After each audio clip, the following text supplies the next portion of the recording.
Good afternoon, Mr. President. My question is, gaano ba kahalaga yung namakuha natin yung seat sa UN Security Council? Malaki.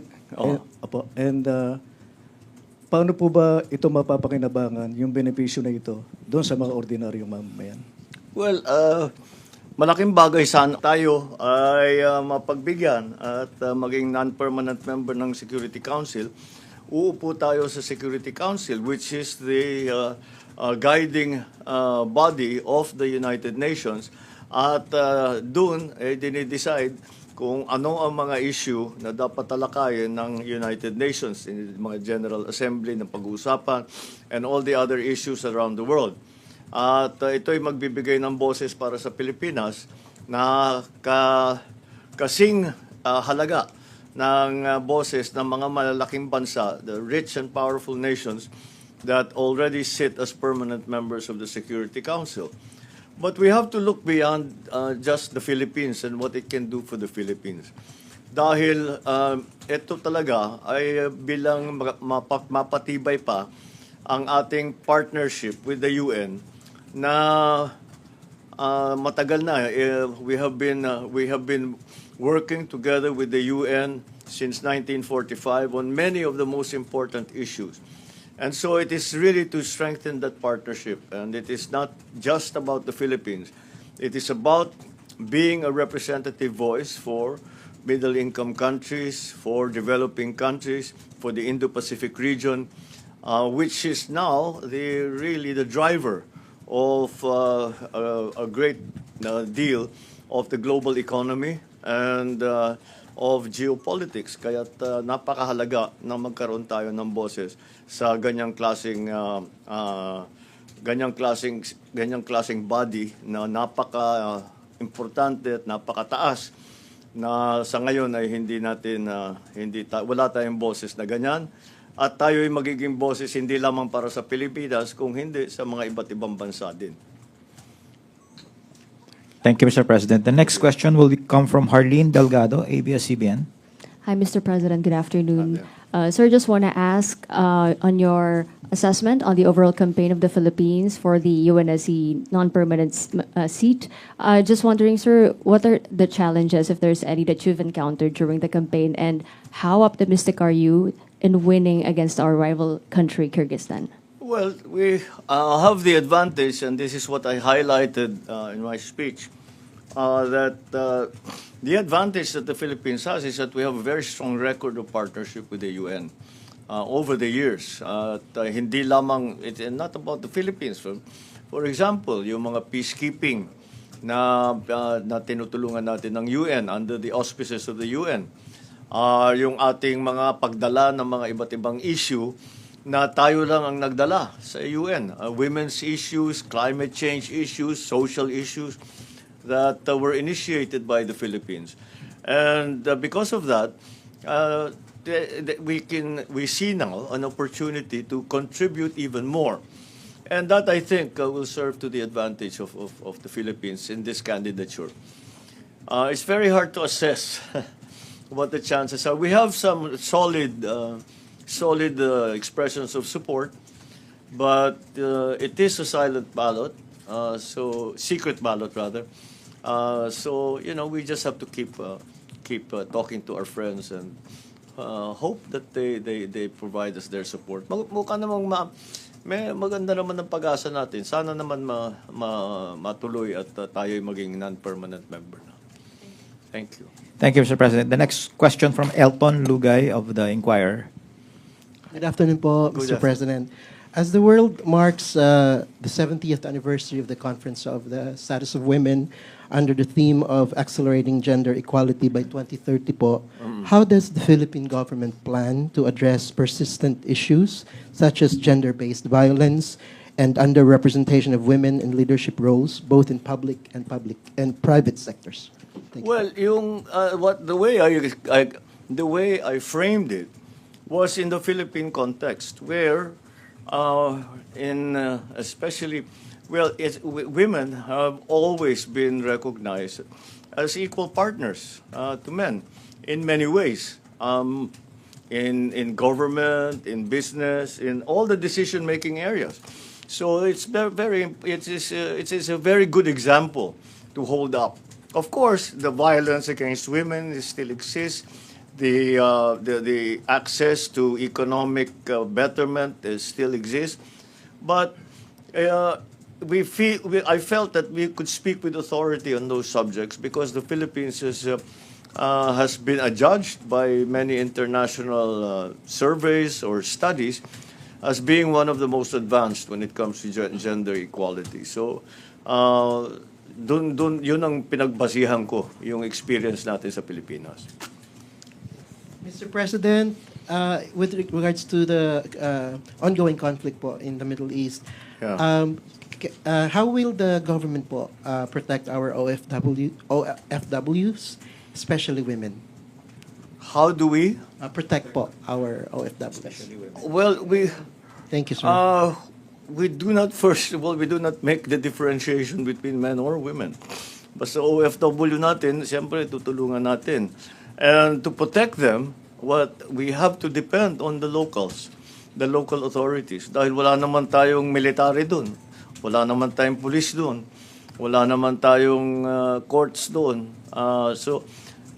Ngunit dahil sa magandang performance ng ating mga OFW, talaga namang tinutulungan sila. They are being kept safe by the governments, the countries where they have been working. Ang maaari lang natin gawin ay iuwi yung mga gusto nang umuwi. And for that, we have made many arrangements. We are arranging charter flights kasi medyo lumuwag na ang sitwasyon. Yung lumipad na Emirates coming out of Dubai, nakatatlong flight na yata tayo. Dubai-Manila yon, mga Dubai-Manila. So that's direct. And yun, naisakay natin yung mga ibang Pilipino. But now that the Emirates has decided that it is safe enough for them to fly, and it should be safe enough also for us to charter airplanes na para maisakay yung mga ibang Pilipino na nais umuwi. And there are 2 flights that we are planning. One is out of Riyadh para sa mga nasa Saudi, sa Qatar, Kuwait, and Bahrain. Yung isa naman out of Fujairah in the UAE to transport yung mga Dubai OFWs. We are hoping to bring DND and CAAP personnel. In fact, I know that Secretary Hans Kaktak is taking the flight to Dubai.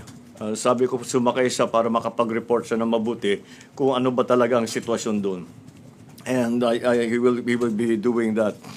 Ang nabuksan pa ay there's now a land border crossing from the UAE and from Israel. That will be arriving tomorrow respectively. So may isasakay din natin yan sa mga eroplano. So galing Israel, UAE, puro land border crossing. Oman, a group from UAE is arriving tonight. The Israel group of 16 tomorrow night naman. The target date of departure from Fujairah in the UAE is March 13. ETA Manila, gabi ng March 13 or early morning of the 14th. Thank you. The next question from Rafi Ayeng, the Tribune. Hi, sir. Good afternoon. Sir, you mentioned yung medical gloves manufacturing is investing in the Philippines. So when is the timeline they gave? For the medical gloves po. Actually, they already have started it. They sent already representatives to the Philippines. Now they're already starting to build their first plant, and gusto nila mag-expand pa. They already have found a local partner. But the first phase will be a smaller investment, but we are already talking about a larger investment. Now, this is going to be to our advantage dahil magkakaroon tayo ng supply hindi lamang para sa mga healthcare workers, pati sa military, pati sa lahat ng mga nangangailangan. At sana kung talagang maging maganda ang takbo nitong manufacturing na ito, makapag-export pa tayo. So they want to do it as quickly as possible, and it mukha pinalaman sa atin na pagpatayo ng ganitong klaseng facility ay mabilis lang. Sabi nila pagdating ng makina, basta't napagawa na nila ng building, pagdating ng makinarya nila, within 48 hours they'll start the process already. Just a follow-up for that question, sir. Did they mention the amount of the investment they are pouring in?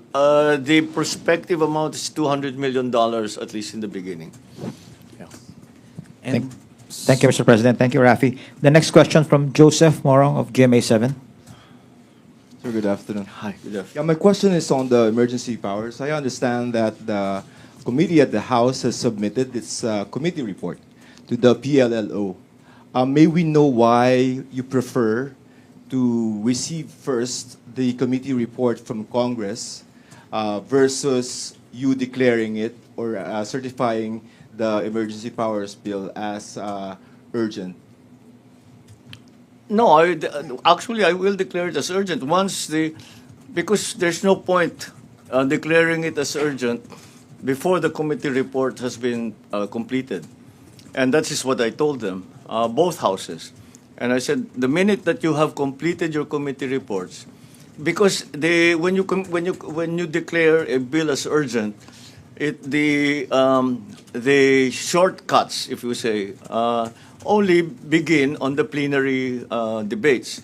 So yung requirement of 3 working days between the reporting out from committee to the debate on the floor is shortened.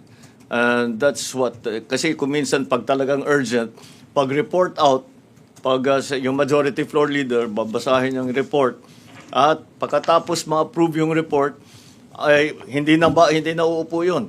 They will then go straight to the third reading. So that's when the declaration of the bill as urgent really goes into effect.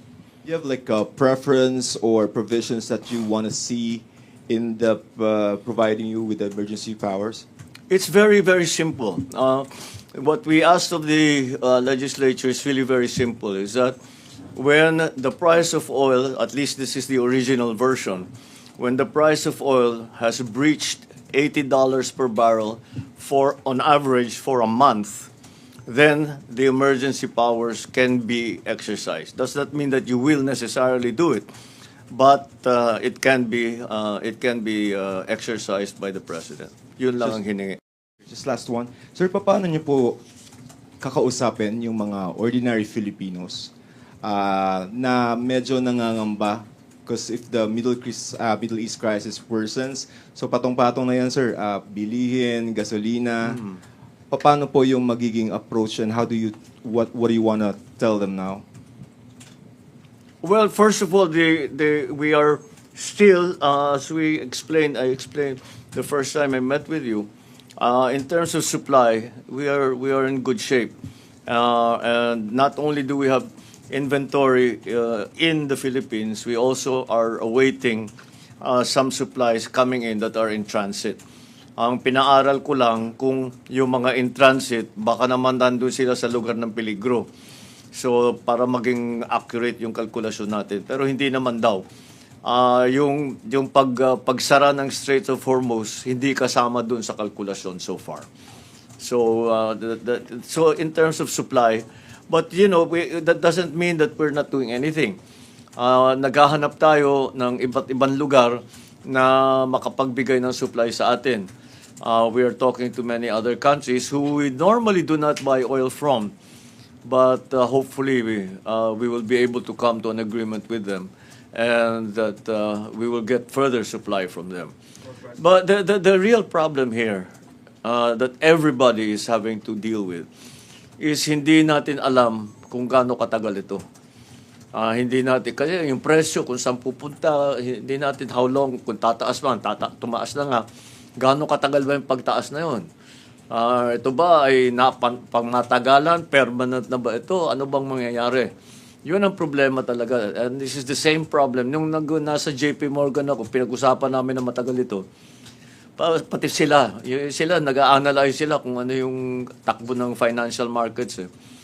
So ganun din ang kanilang sinasabi. The hardest part of this. Kasi kung alam natin kung ano magiging presyo ng langis, alam na natin ang effect. So makapaghanda na tayo. Pero ang presyo ng langis ay hindi lamang dahil sa supply, volatility is also a big factor. Pag hindi tayo nakakasiguro kung gaano katagal pa ito, even the supply will be affected. Kasi yung mga supplier ng langis, syempre sasabihin nila, yung nasa amin, hawakan muna namin. Baka maipit kami pag pinagbili namin ito, tapos tumagal ito, kami naman ang mauubusan. So they can be very conservative or less so. Depending again on the planning horizon, kung tawagin. If it's going to last this long, 1 month, 2 months, or 1 week, whatever it is. But we don't know. That's the problem. We do not know how long it's going to last, when the actual war is going to end, what the end will look like, and how it will change, how everything will change. Dahil kahit ano pang mangyari, ay talaga magbabagong sistema. And what will that new system look like? So those are the unknowns that we are having to deal with now. Basic commodities, sir, prices. Huh? Basic commodities, sir, prices. Ano pa, paano ba? Pwede bang mag-price freeze tayo? Well, we have already. We're trying to keep prices down, but there's an inevitable effect. Pag oil goes up, everything goes up. So right now, bumaba ng kaunti. Yesterday, was very worrisome because it went above $100 per barrel, but it's now adjusted to below 90, which is of course still high. Dahil nag-start tayo sa 72.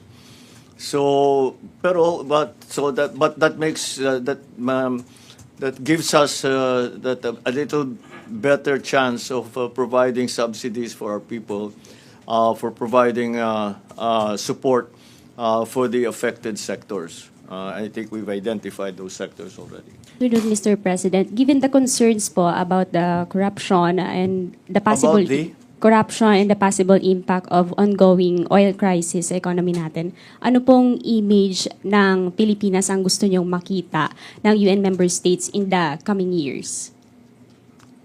Well, it depends on who you're talking to. Like if we were talking about the United Nations, ang tinitignan nila ay kung ano yung record natin with the United Nations. And I'm proud to say, maganda ang record natin with the United Nations. Sila naman ang in-address natin dito sa trip na ito. Ang mga United Nations delegates, mga iba't ibang bansa, para kung saan ay matulungan tayo, bigyan tayo ng suporta sa ating kandidatura. And I am very happy to note that kasi during the reception, isa-isa kong nakilala yung mga permanent representative ng iba't ibang bansa. At lahat naman sila nakikita nila na mahaba talaga ang magandang record natin with the UN. Pagka nangangailangan ng tulong ang UN, tayo lagi always ready to help naman ang Pilipinas. At noong 60s pa, nagpapadala na tayo ng peacekeeping forces. At in fact, the Korean War, nagpadala tayo ng tao, namatayan pa nga tayo. And so all of these instances where we have initiated, for example, the debate on women's rights, the debate on climate change, we have been very active on that, syempre, because apektado tayo. So with all of those things in hand, and yun ang aking binanggit sa speech ko, na matagal na ang Pilipinas at saka yung UN na nagtutulungan. Kaya't may pagkakataon tayo, may pagkakataon ng Pilipinas na mas tumulong pa kung tayo man ay maging non-permanent representatives, non-permanent members sa Security Council. For the last question, Mr. President, Maricel Halili from TV5. Hi, sir. Good afternoon. Sir, may we know what will happen to the Independent Commission on Infrastructure? Are they going to be abolished or will you fill up the vacant positions? Well, right now, what the ICI is doing is that they are collating all of their findings because dadalhin nila. Siyempre, they're also writing their final report. I think baka tapos na. But they essentially, the ICI itself has made a determination that much of their work has already been done. And the next part of this process is that they will send those the information, they will send it to DOJ and the Ombudsman, depending on which is the appropriate body. So, nandun tayo ngayon. Now, what will happen afterwards is let us see what else that they can do. But for now, their brief has already been fulfilled. Sir, may we also have an update about former Congressman Zaldico? Why is it difficult for the government to bring him home? You Any cannot update? bring him home because that's just not the way it works. We have to ask the assistance of the country where he is in, which is presently Portugal. So that is what we have done. Naglagay na tayo ng red notice sa Interpol at patuloy ang ating ugnayan sa mga Portuguese authorities na pauwi na siya. And that's the process that you do not send your own police to go and pick him up kasi wala naman jurisdiction ng police dun sa kung saan yung ibang bansa. So they cannot arrest anyone. So it will have to be with the assistance of the hosting country. Yeah. Thank you, Mr. President. I think we don't Okay. have any